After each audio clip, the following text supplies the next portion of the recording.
Hey, what's up everybody? Welcome back to another Reverse 1999 reaction. Nobody asked for this one. It is brand new. It's like 4 days old, but I saw on Still Waters, and there wasn't really a comment that stood out or had enough likes on the last video for me to go, oh yeah, let's get to that one next. So I just looked up Reverse 1999, and this one was right there, and I'm like, you know what? Let's just jump into a new one and see what that sounds like. So I guess without further ado, and with no context whatsoever, let's go.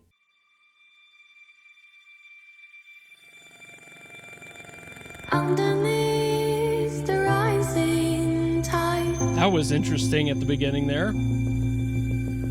whispers of wind and die. The moon is full, your shadows grow. That's a really interesting texture in there. The gentle flow. It's like a helicopter propeller. Where do I go? Do we all know the crisis shows in the stillness of the night, the past, the ghostly sight. Thoughts drift like leaning star, it's raining from afar. These harmonies kind of crunching together is really interesting too.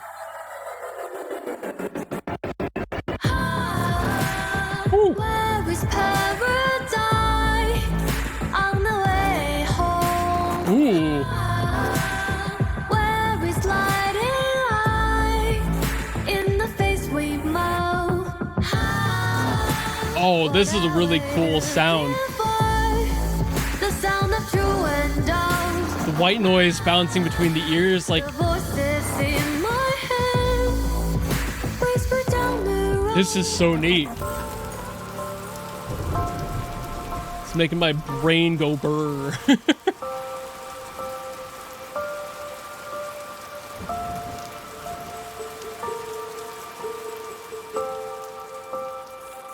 Through broken sails and shadow light,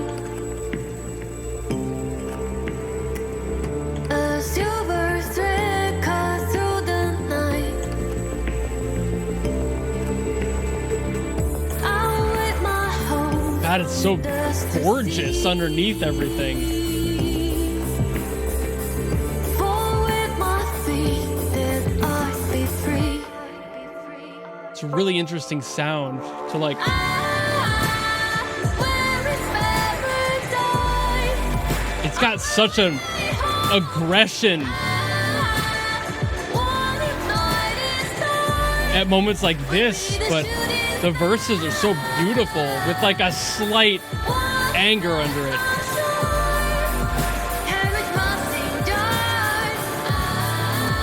There's so many water and ocean themed phrases I want to say, but they feel cheap.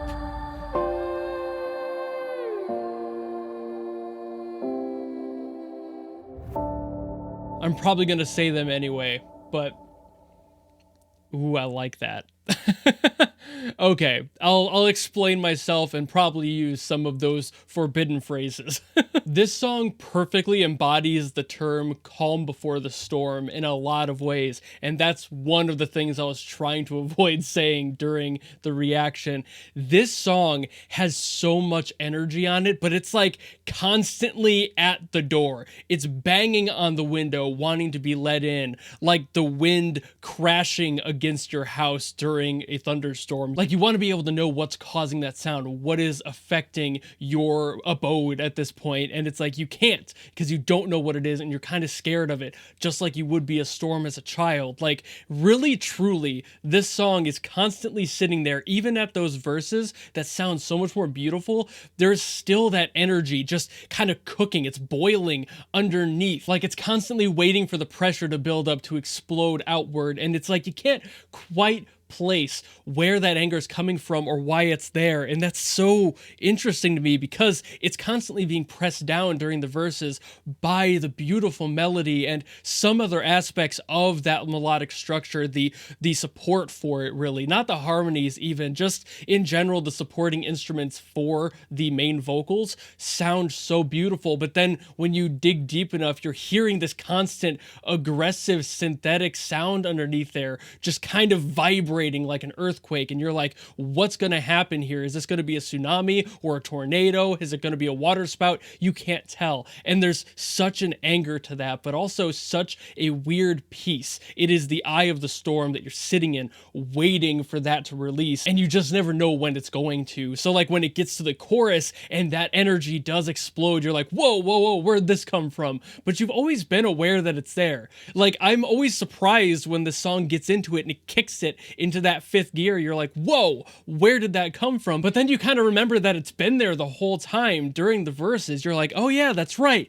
The rest of the song did have that energy just kind of building, festering under the surface, and you're not quite sure when it was going to go, but much like a geyser, it just gushed forward, and you're like, okay, here we are, and you have to deal with that and process it in the time. And I feel like that might be the point of the character we're seeing here too. I feel like that might be just a reflection of who they are, like constantly fighting to keep that at like a light simmer compared to a boil, but then everything, when they remember who they are, what's going on in life, that constant struggle that they're fighting with, when that lets go, everything and everyone around them is kind of affected by that. And I feel like the title On Still Waters kind of reflects that in its own way. Like, you're constantly on these still waters, not sure what the future may hold, but you know you have to weather the storm in order to get through that, to be able to find a new calm again. Because when you're constantly fighting that energy, that level of pressure, you're never sure when you're going to crack. You're never sure when that's going to break. And that's a lot of pressure to be under, as I assume that the child we see in this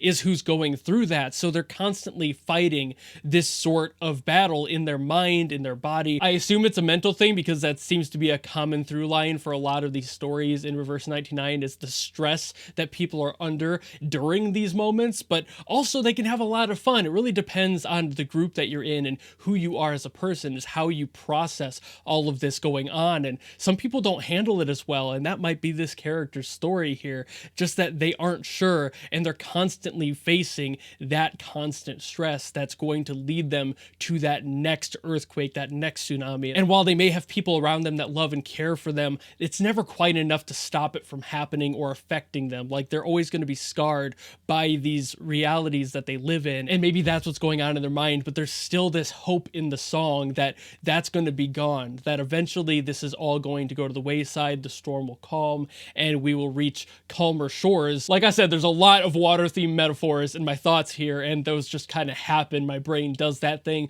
blame the tism. At the same time, I think that's a beautiful story, but also just a tragically beautiful one, which is what really this song felt like, constantly trying to fight back all of that sound, all that energy, not being sure when it's going to go. And you're kind of fighting that battle in context with the character. Like, you're watching them go through all this, and you're not sure either, but you're hoping for the best. You're hoping that whatever happens in their life leads them to living a happier one. And that's kind of just playing to the heartstrings of the player a little bit, but it totally makes sense to do that as a writer, to make a player relate to the character. You want that to happen. So this is a beautiful reflective piece, and I think they did an amazing job, and especially pulling out so many metaphors for water and ocean related sayings that fit, in my opinion, so well into this song, and having that song match those and get that energy in there. Great job all around. But I think I've yapped enough for this one and brought up way too many metaphors, so I'm going to call it here. Thank you all so very much for watching. If you have any other songs you want me to get to that I haven't gotten to yet from Reverse 1999,